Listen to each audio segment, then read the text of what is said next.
peace and silence through the night. What a thrill. I'm searching and I'll melt into you.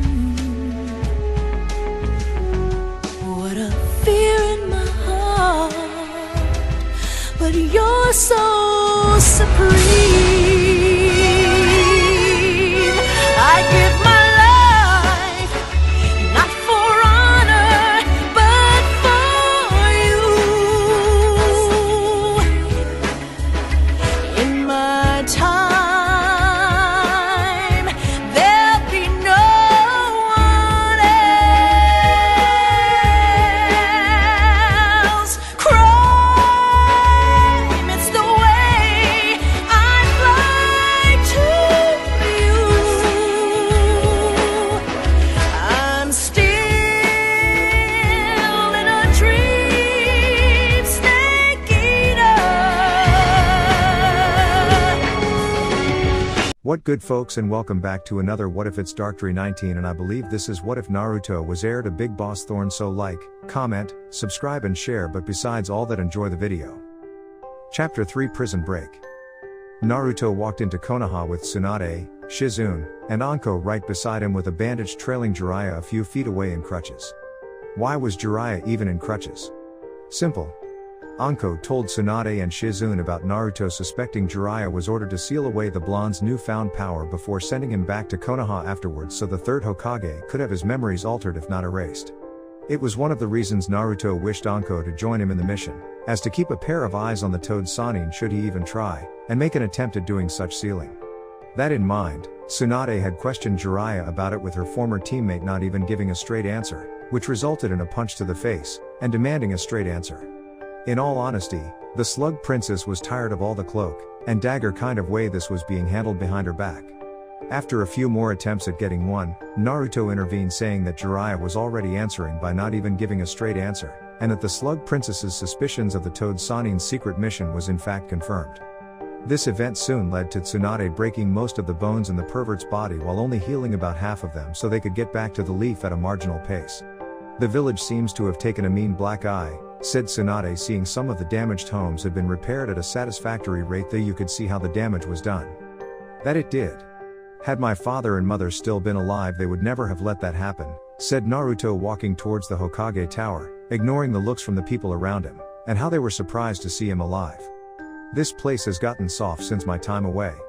I'm looking forward to giving this place a sharp kick in the ass, said Tsunade before the group made it to the Hokage's tower, and she kicked down the door to the Hokage's office. Tsunade? Why did you kick down my door? Where is Jiraiya? Said the Sandaime, only to have his second question answered when Jiraiya came hobbling in, and saw the man shake his head no at the Hokage that his secret mission failed. You seem a bit surprised, sensei.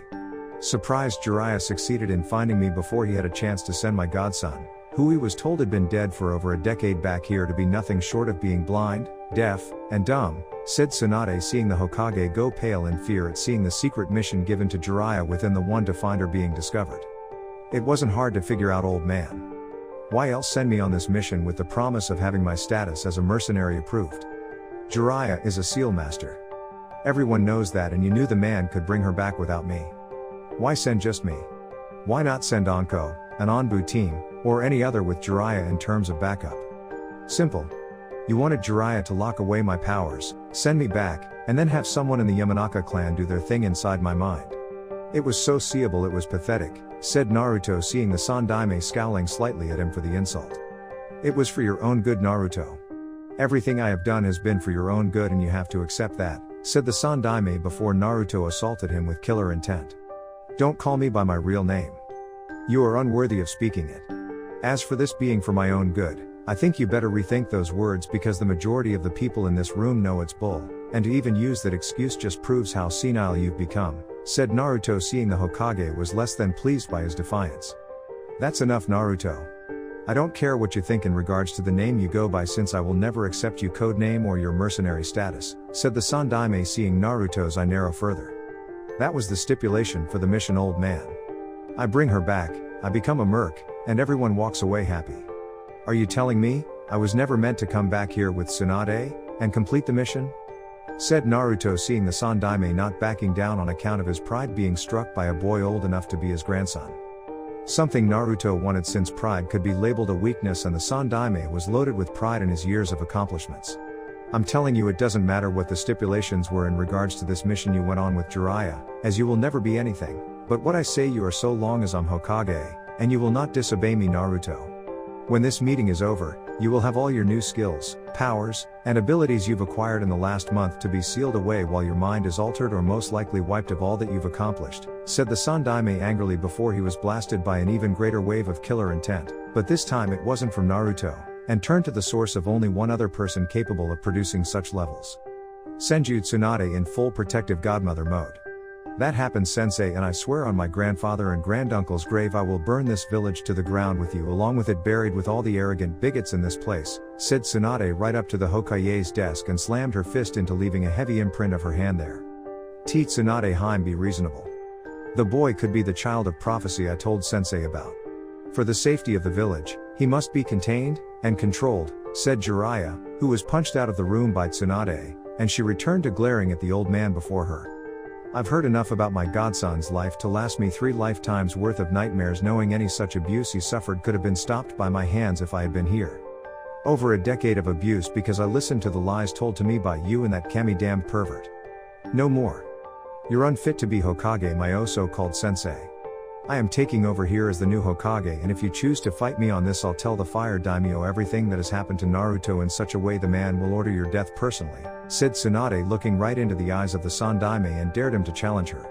The Sandaime looked at Tsunade, then at Naruto, seeing his one blue eye glaring at him, and knew that while the female Sannin may be bluffing, the boy was not. The boy had nothing to lose and everything to gain, with Tsunade being the same, since neither had any love, much less loyalty for the village. The truth had broken the false trust the Sandaime had spent years instilling into Naruto through lies, knowing that should the blonde be the child of prophecy, it would allow the leaf to survive, and influence a powerful force to fight for them. She's offering you a way out, old man. Take it. Take it or she will kill you. You sense it, can't you? You will die at her hands. Slowly. Painfully.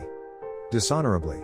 Nothing more than what you so rightfully deserve, given the reasons behind such a desire to end your life, but this move against you to be your successor is as sentimental as she's going to get, and it would be foolish to squander this single act of mercy, said Naruto, seeing the Sandaime's eyes widen at that and then narrow dangerously. We clearly have a different point of view on the matter when it comes to being merciful to others, said the Sandaime, seeing Tsunade lean closer so she was inches from the old cage's face. Last chance, sensei.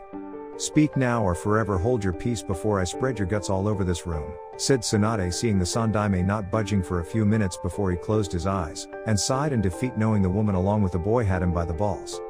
Fine. Take the title, but know that the councils will never support any kind of decision that benefits the boy, and neither will the village in general. They will always hate him, and there is nothing you can do to change that, said the Sandaime, glaring at Tsunade, though she was not backing down. Unlike the Sandaime, the female Senju had a good reason to be angry, while the old cage was angry out of spite, and just being selfish. Tough shit, sensei. Get the hell out of that chair now. You have stained the honor of the title Hokage for that last time, said Tsunade before yanking the hat right off the third's head and putting it on her own. The hat suits you, Hokage-sama, said Naruto, bowing to the new Hokage with respect, and saw her giving him a victory sign with a smile. Yeah. It does. Now on to business, said Tsunade, grinning a devious grin that spelled doom for those that wronged her family. Hokage Tower meeting room days later. Why are we here? This meeting is not needed, said Homura, as he was waiting for the Sandaime to arrive, and hated waiting. The Hokage requested this meeting, Homura-san. One does not refuse such a request by the Hokage for an important meeting, said Tsume, as she along with the rest of the clan heads were curious to the nature of this meeting, and for what exactly was needed of them. And yet here we wait, said Danzo, knowing this was taking him away from his business with Root, and any time running it wasted on meetings like this was time needed to gain control of things he wanted. For good reason, Danzo, said Tsunade, spinning the Hokage's chair around for everyone to see her, wearing the Hokage hat and robes over the usual attire she wore. What is the meaning of this? The mission the Sandaime sent Jiraiya and the demon brat on was for you to return to the village to heal the injured from the invasion. Not sit in the Hokage's chair in the Sandaime's place, said Koharu before seeing Naruto appear from the shadows behind Tsunade, wearing a trench coat with the kanji for fox written on the back. Things have changed in the past few days while at the hospital. Sarutobi-sensei is no longer capable of running the leaf as the Hokage of the village. Being the best medical professional in all the elemental countries, I have decreed him unfit for duty on account of his old age and senile state of mind. With what mental state he had left, my oh so very humble sensei made me Hokage in his place, and to rule over Konoha as I see fit, said Tsunade, which was a lie of course for the most part, but it was official in terms of the passing the title and naming a successor, and she in turn personally threw the old man into a special hospital room before pumping him full of drugs needed to keep her old sensei down for the count while still breathing for years to come. Tsunade had decided Sarutobi Hiruzen would live, but for his crimes against her godson, she placed him in a prison of his own mind, and made sure the man's life reflected that. Tsunade used her own knowledge of genjutsu when directed on the mind from the years of experience to put the now retired for a second time Hokage into a nightmarish hell where Naruto's life filled with pain would become the old man's. All until the day he died. Then your first order of business is to punish the demon brat for his crimes against the Uchiha, said a civilian councilman before he was silenced further by Tsunade's glare. Call my godson that again and you'll be obliterated on the spot. As for Gray Fox's actions regarding the Uchiha, I'm afraid such a thing is not possible, as the boy is no longer a member of our shinobi forces here in Konoha, and has been officially made a mercenary for hire, said Tsunade hearing the councils protesting, slamming their fists, and wanting the boy's blood for his actions against the Uchiha. On what grounds? Said Koharu seeing Tsunade raise an eyebrow at her. What grounds? Let's see, I believe it was stipulated in the mission by my predecessor that, and I quote, should one Uzumaki Naruto aka Gray Fox return with Jiraiya with Senju Tsunade, he will be granted his right to become a mercenary, and take on missions that benefit him. End quote, said Tsunade throwing down the mission scroll with the terms stated clear as day on them. Tsunade-sama is correct. Gray Fox has earned the right to be a mercenary, said Shibi seeing no reason to deny the blonde what he wanted. It doesn't matter. The boy was a Genin at the time of the invasion and committed the act of treason against the leaf by taking Uchiha Sasuke's arm off at the elbow. He must be punished for this act, said Danzo seeing the shinobi council grinning. Fine. I'll punish him in my own way. Bad Gray Fox, said Tsunade tapping lightly on the shoulder with Naruto mockingly holding his arm as if in pain. Oh no, the pain. The pain. I am truly sorry Hokage-sama. I won't do it ever again. Have mercy, said Naruto mockingly moving about behind her as if in pain from the touch. Okay. Punishment served, said Tsunade while smiling a cheeky smile at Danzo, who was not amused, and neither was the rest of the councils. That doesn't count, said Koharu seeing Tsunade raise an eyebrow. Actually, it does under the laws of this village stating any punishment to a shinobi will ultimately be decided by the Hokage, and since I've punished him we'll end this matter as being closed, said Tsunade smiling at their angry face and knew she hit them where it hurt the most in this matter. Then we demand to know how the boy became so strong and demand that he teach it to Uchiha-sama, said Homura, as he glared at the boy in question, who ignored him on account of being glared at by far stronger people, and did little to make Naruto feel like he should submit. Can't teach him. Part of my bloodline and therefore fall under clan secrets, said Naruto knowing that would be the official story. You will teach him how your taijutsu style and the way you wielded that sword, said Koharu seeing the boy shake his head no. Out of the question. They are part of my clan's style on my mother's side, lied Naruto seeing the councils gritting their teeth in anger. Besides, Gray Fox is a mercenary now, and doesn't answer to you. He only answers to me, as I was able to get him signed to fat contract for several years of service, and will only answer to me. In the event I am removed from my position via coup, assassination, retirement, or any kind of ousting in general, then he can be freed of all responsibilities to working for the Leaf while living his life how he sees fit, said Tsunade showing them a copy of the contract with the Hokage's seal on it with her signature. Then we order you to punish the boy further than that simple poke of yours, said Danzo seeing Tsunade looking at him with narrowed eyes. And who or what gives you the authority to order me around? The Sandaime may have let you do that, if only to ease his guilt over where my godson is concerned, but let me make one thing crystal clear so this is understood right here, and now for everyone in this room. I am the Hokage. I cannot and will not be ordered by anyone in this room to do something I disagree with. This is not a democracy. It is a dictatorship and I am the ruler of it whether you bekas like it or not. If you don't, resign. I can find plenty of people capable of replacing you and don't think I can't, said Tsunade seeing the members of the civilian council trembling in fear. What about the Uchiha? His arm needs to be put back into place and soon, said Koharu seeing Tsunade scowl at her. I already did the surgery. Had my medic program been implemented years ago like I had requested, then your precious Uchiha would have been healed already, and the sudden need to have me back here would not be required at all. Not that it matters right now. The boy is going to need intense physical therapy to make the arm work again properly, and even then forming hand signs for jutsus, much less one in particular in his arsenal, will be exceedingly difficult. In fact, he should have never learned that kind of jutsu in the first place by his so-called sensei, and I intend to deal with the man accordingly in my own way, said Tsunade, knowing she and Hatake were going to have a nice long chat about this. Hokage-sama, what of my daughter? I've been tied up in clan business recently that I can't spend any time visiting her, said Hiashi, as he was dealing with a flurry of activity within his clan, and dealing with his twin brother's son regarding the truth behind that day so many years ago. She's doing fine now, Hiashi. Though I don't need to express to you on just how upset I am at her cousin's actions. Had I not come back to heal her injuries, they could have been damaging to her in the distant future, and maybe even death if too much strain from due to her shinobi training, said Tsunade, seeing Hiashi nod. I am dealing with that at home as we speak, Hokage-sama, said Hiashi, with the female Hokage looking at him for a second before readdressing everyone else. This meeting is now officially over. Everyone here except Shizune and Grey Fox are allowed to leave before I throw you out, said Tsunade, seeing everyone leave with only her assistant and Naruto staying behind. Not a bad first day as Hokage, said Naruto, grinning at Tsunade, who smirked back, and so did Shizune. I think I laid down the law pretty well, said Tsunade confidently. Just make sure you constantly enforce it, said Naruto, seeing Tsunade nod in agreement. I have no problem doing that, said Tsunade, grinning at him. I've noticed. If you have no assignments for me, godmother, I'll take my leave, and take care of some things at the Namikaze estates, said Naruto before leaving the room.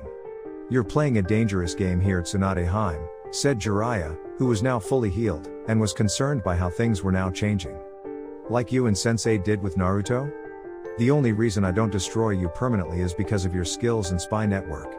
Sensei may have let you go about doing whatever you wanted while ignoring your godson, but I won't tolerate it, and make sure you pay up to your mistakes regarding Minato's son, said Tsunade, knowing Jiraiya wasn't going to like that. And what exactly did you have in mind? Said Jiraiya cautiously. Give Naruto the toad summoning contract, said Tsunade simply. No. Out of the question, Tsunade. With Kyuubi's chakra added to the mix of his own, Naruto could easily summon Gamabunta, and the Toad boss has never been happy ever since Minato died, said Jiraiya, seeing Tsunade's eyes narrow at him. Perhaps Gamabunta won't be so grumpy upon learning Minato's son is alive. Did you even think of that? Of course you did, but then again, you always did use every muscle in your body except the one that counted, and we both know it's not the one down there I'm referring to, said Tsunade, seeing Jiraiya grimace. Damn it, Tsunade. The boy could undo everything about the way things are done in the elemental countries. That's a lot of upheaval. A lot of pain. A lot of death, said Jiraiya, hoping to appeal to the doctor in Tsunade. Maybe you're right about the upheaval Naruto will cause, but right now the world is in a painful state of the same old routine, and I for one am sick of it. You will teach Naruto how to summon toads, or I will summon one of my slugs to tell the toads the truth about Minato's son and how you kept it from Gamabunta, said Tsunade, seeing Jiraiya go pale, knowing the resulting aftermath of that situation. Gamabunta would remove Jiraiya from summoning toads and perform an emergency summons to give Naruto that honor personally. Alright. Fine. I just hope you know what you're doing, Tsunade, said Jiraiya before leaving from the very window he was on. Hokage Tower interrogation holding cells with the Sound 4. They sat there detained, each in a small prison cell barely large enough to hold a bed. A less than sanitary looking toilet was connected to the wall several feet from where they each sleep, and all four of them wanted out. Each one of them different, but had served a single purpose in following one person, and loyally without question. They were the Sound 4. How do we get out of here? Anyone have an idea? Said Kitamura, since the walls were not thick enough to keep out their voices. A tactic used by the Leaf to eavesdrop on information prisoners give to each other when bored and need something to do. No. Not surprising given our chakra is temporarily sealed away in these shackles, said Sakon calmly. What about you, Jirobo? Can't you use that strength of yours to smash one of these walls down? Said Ukon next to his brother. No. The walls are strong enough to repel my level of strength, said Jirobo, having hit the wall and it made a loud noise just without the dent. Keep it down, fat ass. Some of us are trying to sleep, said Tuya, at being denied sleep through their talking of escape. What's wrong, Tuya-chan? Trying to have naughty dreams about that blonde again? said Sakon, laughing with the others, knowing the red-headed girl of the group had been heard having such dreams after Tuya witnessed some of the blonde's skills fighting Orochimaru before she lost complete consciousness. Shut the fuck up. It wasn't like that. I dreamt he was beating the crap out of me, said Tuya, blushing red with embarrassment, and their laughter increased. Oh, it was one of those naughty dreams. I didn't take you for a sub, Tuya-chan, said Kitamaru, making the others laugh harder and Tuya angrier. Shut up, you cock-sucking pig-fucker, said Tuya, punching the wall, and kept hearing the others laughing at her. The laughter at the girl's expense was soon cut short when a powerful explosion on the wall farthest from each of them shook the area around them to reveal Kabuto, Kimimaro, and an assault squad of sound shinobi. With ease, he freed them of their shackles, and motioned them to follow. Orochimaru-sama may be gone, but that doesn't mean your duty to him is gone, as I am in charge, and you will now be taking orders from me, said Kabuto, seeing the Sound 4 nod, though he missed Tuya looking back at the leaf when they began to flee. She didn't know why, but the thought of working for Orochimaru's second in command wasn't exactly make her here jump for joy, and there was always a chance they would get caught. Not just by the Jounin or the Anbu, but by the blonde brat responsible for their master's death, and Tuya didn't want to fight a guy like that on account of so many different stories being told that didn't really make sense to her. The kid was a demon. The demon had broken free. Was possessing its vessel while tearing apart people all over the village. It didn't make sense to her. Hokage's office, there's been a break-in at the interrogation cells. All 4 of Orochimaru's bodyguards have escaped, said a Chunin, running into the Hokage's office. Dispatch any shinobi we can to catch them.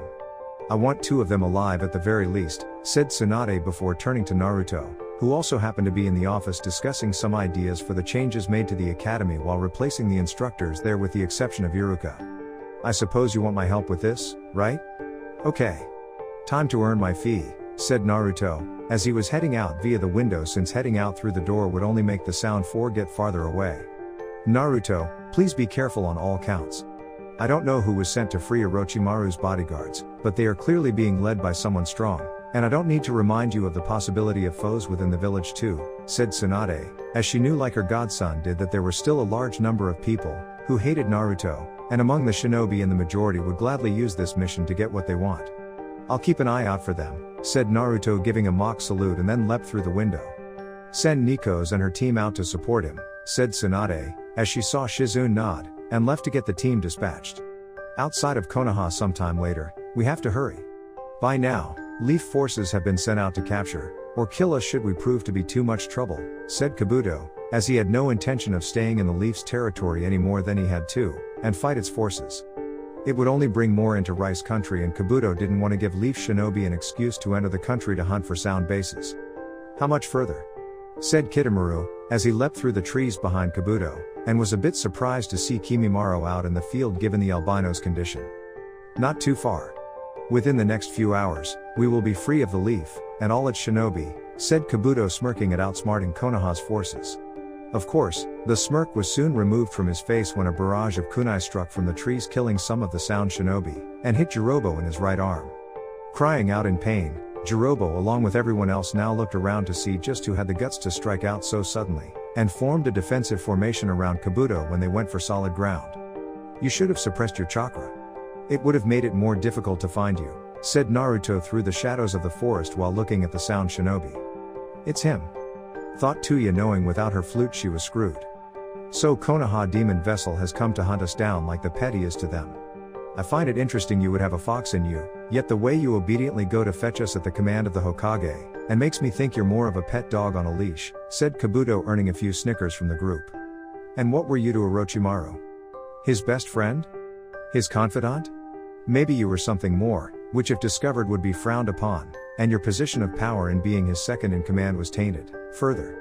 I mean, I have no problem with you being his butt buddy, but I'm sure if the public knew just what you had to do in order to be in such a position of power while in sound would destroy any kind of recruitment drive needed to restore its ranks after the failed invasion, said Naruto, laughing at the sight of green face from those around Kabuto and the angry snarl that came to the man's face. How dare you? I will not let some abomination of the Leaf like you talk that way to me, said Kabuto, narrowing his eyes at the forest while trying to find Naruto. You think that I care about what you call me? I've heard it all before. Monster. Demon. QB brat. I've heard kill the fox, burn him, skin him, and while that last part never happened I have had quite a few close calls. so don't think you can intimidate or anger me in order to throw my game off. Still, it would be wrong not to offer you this one chance to surrender, and come quietly. However, if you still prefer that I drag you back to the leaf kicking, screaming, and without a few limbs with the risk of slowly bleeding to death, then I will gladly accommodate you, said Naruto prior to leaping quickly from his spot at the tree at lightning fast speed and sliced Kitamura in half with his HF sword before disappearing from sight by jumping back into the trees. Holy shit, said Tuya, as she saw Kitamura fall down crying in pain while his life was now dwindling down to nothing, and would soon meet his end. Don't just stand there, you idiots. Go get him, said Kabuto pointing to the area where Naruto had leapt, and the sound shinobi he came with now pursued the mercenary. Only for the sound of a metallic blade being heard tearing through flesh, the screams of the victims of the weapon used, and the limbs that fell from the trees while raining blood. Sakon, being too scared to fight Naruto, tried to flee to the borders of Rice Country, but the blonde had thrown his HF sword at the man, and pierced his heart, killing him along with his brother Ukon in the process. Surrender or die, said Naruto again from the shadows of the forest. Come down here and fight us, said Kimimaro before he coughed violently and blood fell onto his hand being coughed into. Why should I give up my advantage? Said Naruto, seeing Tuya backing away from the group of sound shinobi, but unlike Sakon, the redhead was inching towards the direction of the leaf. It would appear this girl doesn't want to be killed by you, said Ocelot inside Naruto's head, and the boy nodded. Use it to your advantage. It's clear the others aren't redeemable. You'll have to kill them with the exception of the redhead, said Frank, knowing it will be the only way Tuya was going to get back to the leaf alive. Then we'll make you, said Jirobo, moving to grab the HF sword and chop every tree in this damn forest in half. Only for a pair of chakra strings to shoot out from above, wrap around the hilt, and bring it back to the hands of its master. You should know better than to go for my sword. It's a rare one-of-a-kind made weapon. For shame on you, said Naruto in an almost mocking voice, as he wiped off the blood, and quietly moved to another position in the trees. Don't you dare mock me. I don't care if I'm injured. I'll kill you, said Jirobo before smashing a tree down, then another, and then another while draining what little energy he had left due to his injuries. What a mindless thing he is, thought Naruto, seeing Jirobo acting like a crazed animal and lashing out at everything around him. Even Kimimaro and Kabuto. The big guy was going to strike out against Tuya, but the redhead had enough of him, and the association with the sound in general. So used what taijutsu skills she possessed to dodge the large man's attacks, and launched a spin kick to his face with all the strength she could put into it, with the blow behind it sending him back a few feet with bruise on his face. Calm the fuck down and stay the hell away from me, you fat ass, said Tuya, but only this time, Jirobo didn't do what she yelled, and tried again to hurt her. And succeeded by hitting her with his good arm and sent her into a tree, knocking the poor girl out. I've wanted to do that for a while now, said Jirobo, feeling pretty good right now and had surprisingly calmed down. Before a certain HF sword pierced the man's back and went through his chest with blood shooting out like a fountain. Die, fool, said Naruto in a whispered voice filled with a cold hatred to it before pulling out the blade with one quick yank with the man's blood covering him. Now it's your turn, said Kimimaro, creating bony ice pick-shaped weapon, and tried to stab Naruto with it. Keyword being tried. Naruto was dodging the strikes aimed at body while trying to slice Kimimaro to pieces in return, with the albino leaping away from the swordsman before bringing out a bow staff made from both his arms stretched out horizontally. Soon the two warriors were fighting each other in a strange, almost artistic display of two warriors battling it out, with the winner earning the privilege of survival, and to fight another day. You will pay for killing Orochimaru-sama, said Kimimaro, trying to bring his weapon down upon Naruto's head, but the blonde dodged it at the last second, landed a solid slash diagonally upon the albino's back, and stained it red with blood from the wound. The man had no honor. Much like his sensei. All who follow him will die by my sword, said Naruto, knowing his HF sword had sliced through Kimimaro's spine, and was now paralyzed from the waist down. No. I cannot die this way. Orochimaru-sama's revenge, it must be completed, said Kimimaro, as he tried to get up, but his body was too weak, and given how it was weak already, it did not have the strength to get off the ground. And now there is just one snake left, said Naruto before a hand went through his back, out of his chest, and gasped at the pain. It's always the last snake that gets you, boy. Not the first, not the second, or any other before the last. Just the last, said Kabuto, grinning at his victory at being patient and killing the brat. Before Naruto went poof right in front of him. I love shadow clones, said Naruto from behind Kabuto after slicing through the man's head. How? How did he get behind me like that? thought Kabuto for the last time in his life, with his eyes now looking up at Naruto from his position before death took him. A kill truly worthy of recognition from late Momochi Zabuza, thought Naruto, knowing how the late missing nin had been a master of the silent kill, and this was one worthy of praise. Putting his sword away, Naruto turned to the unconscious redhead slumped against a tree with her back imprinted on it, and scooped the girl up into his arms bridal style moments before Nico's Anbu team arrived. They were surprised to see all but one of the Sound 4 had been killed, and the team that sprung the group free was dead too. "What happened?" said Nico, seeing blood still dropping from the trees down to where the body parts of Sound Shinobi team had been. "I killed them all. Well, except this one. I gave them a chance to surrender and only the redhead took it. She got hit by the big guy over there for her troubles. I have a feeling she'll tell Aviki and Anko anything they want to know from here on out," said Naruto, seeing the group of Anbu nod before they escorted Naruto back to the village, knowing a Chunin and Jounin cleanup crew would come along to handle this mess. Konoha Hospital. Several days later, Naruto smiled at seeing Hinata finally being released from the hospital after Tsunade had fixed her injuries and was now cleared for shinobi duty once more. The girl wore her usual attire with the large jacket worn to cover up the hidden beauty Naruto knew she possessed, yet hid out of reasons of shyness. Not that Naruto would blame her, as every single male pervert around their age would be staring at her now, and then later when physical maturity kicked in. "Ready to take on the world?" said Naruto, dressed in black pants, steel-toed boots, and t-shirt with silver gray fox on the back with lightning flashing around it. "Yes," said Hinata, knowing Naruto was joking when he asked that question and really meant was she ready to get back to training. "Great. I know a spot where we can train to give those muscles of yours a nice workout after being in that hospital bed for so long," said Naruto, seeing the girl blush at the idea of training with her crush. "This girl reminds me so much of Eva with her shyness. Even the determination this girl showed when she fought her cousin is just like Eva's too," thought Big Boss, watching silently to see how things went with the two. "I heard you're a mercenary now," said Hinata while surprising herself and not stuttering when around him. "I see word travels fast. Not surprising really. Did you also hear about my heritage being revealed too?"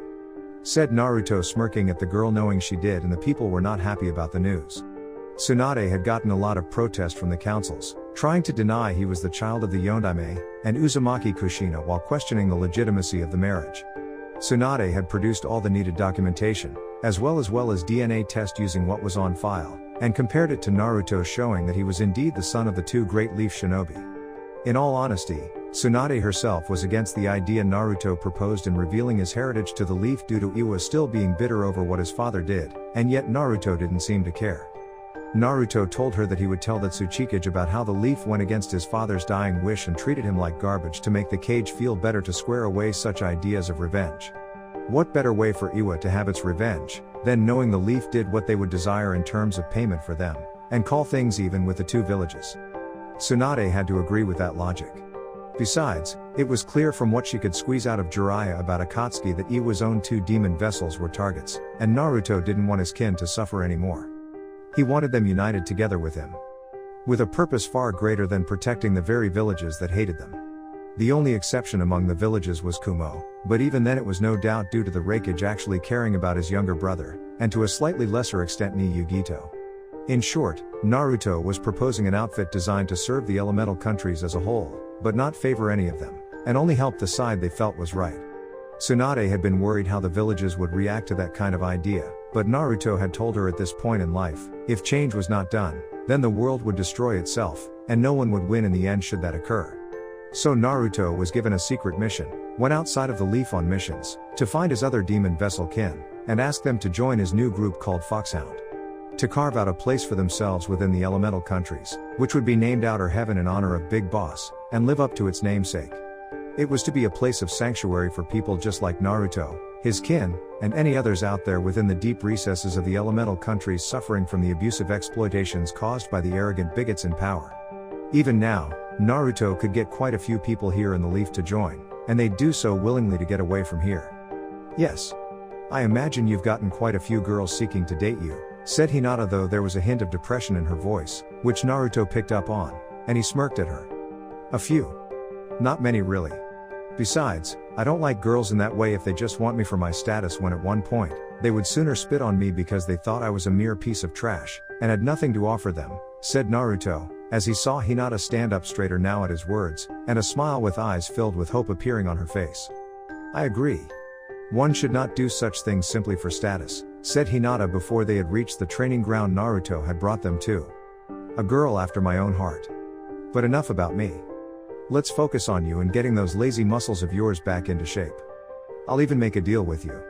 If you can land one successful hit on my body, I'll take you out on a date, and we can get to know each other better, said Naruto getting into CQC and a severely blushing Hinata getting into gentle fist. That's what I call motivation. Thought Hinata, as she would earn that date, and show him she was not like those other girls. Hokage's office, sit Kakashi, said Tsunade sternly seeing the Jounin do so and saw he was curious as to being summoned by her. Hokage-sama, why was I summoned? I need to be with Sasuke to help with his therapy and recovery, said Kakashi seeing the Hokage narrow her eyes at him slightly. Yes. Sasuke. We'll get to the Uchiha later, but first I want to talk to you about certain things that have come to my attention, and have been ignored by the Sandaime during his time in this office, said Tsunade seeing the Jounin's eyebrow rise up. What things Hokage-sama?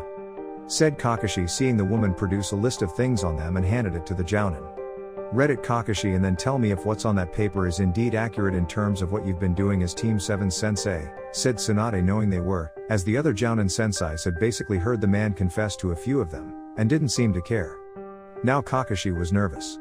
Well, yes, but you have to understand Hokage-sama that everything I did was given the full approval of the Sandaime, and even the councils on some of these too, said Kakashi seeing Tsunade was getting angrier with every second he talked. Even though some things listed on that sheet show the betrayal of the Yondaime's dying wish, his teaching to you, and basically the overall principles of the leaf that the village was founded on? Said Tsunade seeing Kakashi sweating now. Well, you have to admit, given the time I had with them, Sasuke seemed to be a much better candidate for being a shinobi than Naruto, and Sabaku no Gaara isn't someone to be trifled with, said Kakashi seeing Tsunade slam her palm down on the desk and had caused the surface of it to crack in a spider web formation. So is a prodigy from the Hyuga clan, you dumb baka. Naruto needed just as much training as Sasuke did. Maybe even more considering his education at the academy was deliberately sabotaged. Not to mention the final report you filed about Wave Country doesn't add up to Gray Fox's accounts on the matter, said Tsunade, as she asked for Naruto to give her a detailed description of the events of Wave, and compared it to the report Kakashi had filed. What exactly did he say? Said Kakashi trying to keep his voice even. Enough that I know that a good chunk of your report is garbage. Sasuke shows amazing potential in protecting the bridge builder, as he was able to plan out a strategy to free me from the water prison jutsu Momochi Zabuza had placed me in, and showed the potential behind his birthright. Those were your exact words in the report. From what Gray Fox told me, it was he, and not the Uchiha responsible for setting you free, said Tsunade, as she glared heavily at Kakashi, and saw what little of his face go pale for a second before returning back to normal. Surely you don't believe a once Shin'an-level shinobi over a Jounin like myself? Said Kakashi hoping the woman would reconsider believing the blonde's recounting of such events. Do you think I'm a fool, Kakashi? I should hope not. You see, I sent a message to the client Tazuna, asking for his version of things, and he told me how reckless you were on the mission. He told me how you got caught in the water prison jutsu, how Zabuza was going to complete his mission, and how Gray Fox fought back in the end with the blonde Gaki coming up with the plan to set you free. I asked him for every single detail, Kakashi, and I know for a fact what is in your report is fake, said Tsunade seeing the man trying to think of some way to get around this. The client is lying. He's only saying these things because Naruto apparently saved his family from Gado's thugs, said Kakashi only for the angry look on Tsunade's face to become almost demonic. They named a bridge after him, Yubaka. Not only did Tazuna send me a word-for-word description of what happened with him while traveling with your team, as well as what of the fighting he saw on the bridge, but the man's daughter and grandson both expressed their sincerest wishes to Gray Fox for saving them from Gado's men along with inspiring them to rise up against the late businessmen. Hell, it was because of Naruto that Zabuza used the last bit of his life to kill Gado and avenge the boy Haku. Not Uchiha Sasuke, said Tsunade seeing Kakashi was trembling slightly under her words. I'm standing by my report on the mission and so do the councils. I will not change it for anyone, said Kakashi at last seeing Tsunade's eyes narrowing dangerously. If that is your current standing, then I will have to seek a proper punishment for you, and the Uchiha for his actions that my predecessor left unchallenged. A punishment, which I think will involve you being banned from teaching Sasuke for a whole year, and banning any kind of involvement in the Chunin exams for the next 3 years, said Tsunade seeing Kakashi looking at her in horror. But why you can't? I was assured by the Sandaime and the councils that Sasuke would be allowed to advance in the ranks up to Chunin after the exams, said Kakashi, seeing Tsunade now a heartbeat away from punching him down every floor below him down to the tower's foundation. That deal is nullified. I don't care what the Sandaime or the councils promised. The boy is clearly unstable on account of his needless desire for revenge against Itachi and the fact the entire village spoils him like he was the Yondaime's son. Ironic that the man's actual child was neglected by you, Hatake, given your own connection to the Yondaime, said Tsunade, seeing Kakashi narrow his eye in anger at the mentioning of Naruto. With all due respect, Hokage-sama, I hardly believe that boy is worthy of being called the Yondaime's son, and while we're on the subject, I am still waiting to hear any word on his punishment for nearly crippling Sasuke during the start of the allied invasion against us, said Kakashi, with the memory of Sasuke getting his arm at the elbow getting cut off. Gray Fox is not going to be punished for his actions, Kakashi. Besides, even if I wanted to, the mercenary contract written up gives him full pardon of all actions against the Leaf, and I will not have you making things difficult because of your deep hate-filled grudge against the Kyuubi inside of him, said Tsunade, seeing Kakashi's fist slightly tighten at the news. That boy is Kyuubi. I don't care if his genetics say otherwise. That thing lost the right to be Sensei's son the moment Kyuubi was sealed of him, and everyone in Konoha knows it, said Kakashi, standing up, only for his body to go flying out of building, thanks to the punch Tsunade had hit him with, and soon crashed into a rundown building that soon collapsed on itself due to the impact. Namikaze Estate's personal training ground, Naruto had made over 100 shadow clones of himself, which he soon divided up into different groups, and had them training while he himself was looking over a scroll on the Rasengan. His father had first designed it to one day be combined with the elements themselves, which upon fully being completed would be a devastating S-rank jutsu, and make anyone facing such power to cower in fear. "Hey Gaki. Can I sit with you?" said Jiraiya, giving the boy his most charming smile. The blonde could have sworn it made some flowers die. "Depends. Are you actually going to spend your time here being useful? Or are you here merely to waste my time?" said Naruto, not looking at Jiraiya and just kept looking at the scroll to understand the jutsu better. "Of course. I was doing some soul searching and it occurred to me that you should also learn how to summon toads like your old man did. Being the holder of said contract for them, I can have you sign it, and then summon them for battle," said Jiraiya, seeing the blue eye Naruto was showing looking at him now. "Wait. Wasn't the eye patch on his other eye just yesterday? Something you should have done from the start, my so-called godfather," said Naruto, seeing Jiraiya frown. "I had orders from the Sandaime. Sometimes we have to do what is asked of us, even if it means going against what we want, and don't want to do," said Jiraiya, seeing Naruto just scoff at him. "Is that the best excuse you could come up with? That you were following orders? We both know that's a lie, Jiraiya. You say you care about me, but at the same time you had no problem with the secret orders to seal away my power when we left to find Tsunade, and no doubt would have tried had Anko-san not been there to keep an eye on you. Do not think for 1 second, I am going to be fooled by your so-called hand of friendship, and just forgive you for your lack of positive involvement in my life," said Naruto, as he saw Jiraiya frown further at his words, and it was clear the Sannin didn't take too kindly to them. "I believed and still do believe you have the potential to destroy the way of the shinobi if the prophecy is in fact true. That means the way of life for every village, which includes Konoha, and I wasn't about to see the leaf destroyed. The Sandaime believed you had to be contained, controlled, and I agreed that to ensure the prophecy didn't destroy the leaf that certain measures had to be taken," said Jiraiya, seeing the boy narrow his eye at him.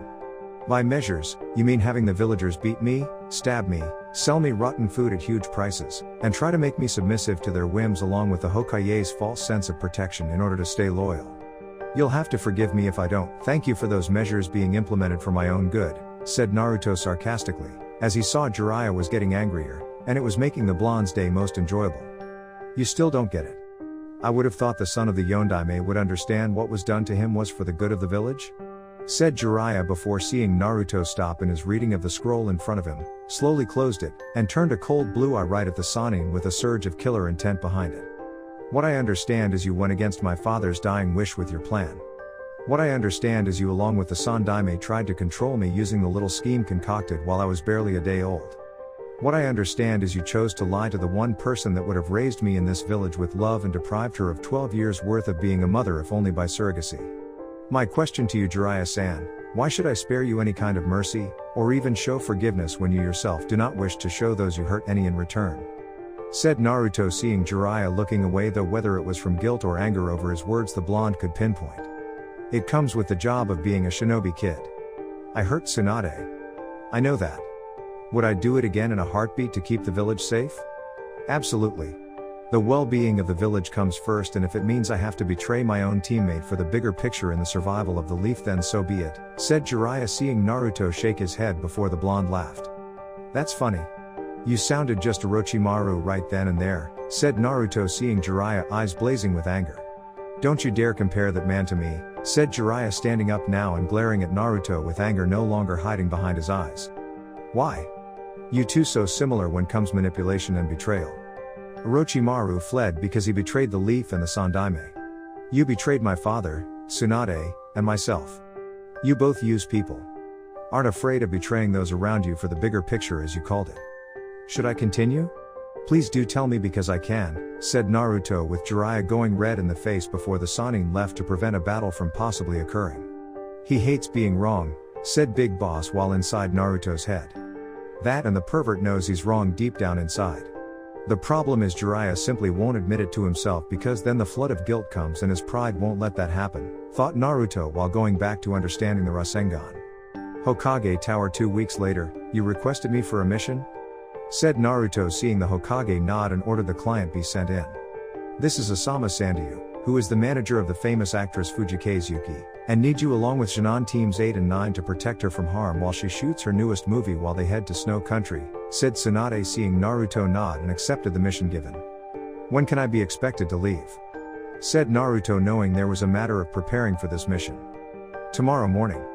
You will travel to a ship at the eastern port of Fire Country for a ship that is being used for the movie when they are filming at sea.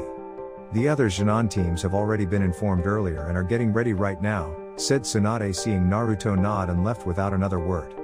I'll have to help you train for the snow-based environment within your mindscape after you are done packing and then later when sleeping, said Frank, with Ocelot nodding in agreement, since they were no stranger to extremely cold places that could test even the most battle-hardened soldier.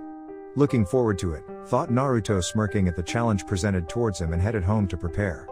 Oh, Foxy-kun, said Anko, tackling him from behind and snuggling against his cheek with a grin on her face. Hello, Anko-chan. How is everything? Said Naruto while ignoring her use of that name for him.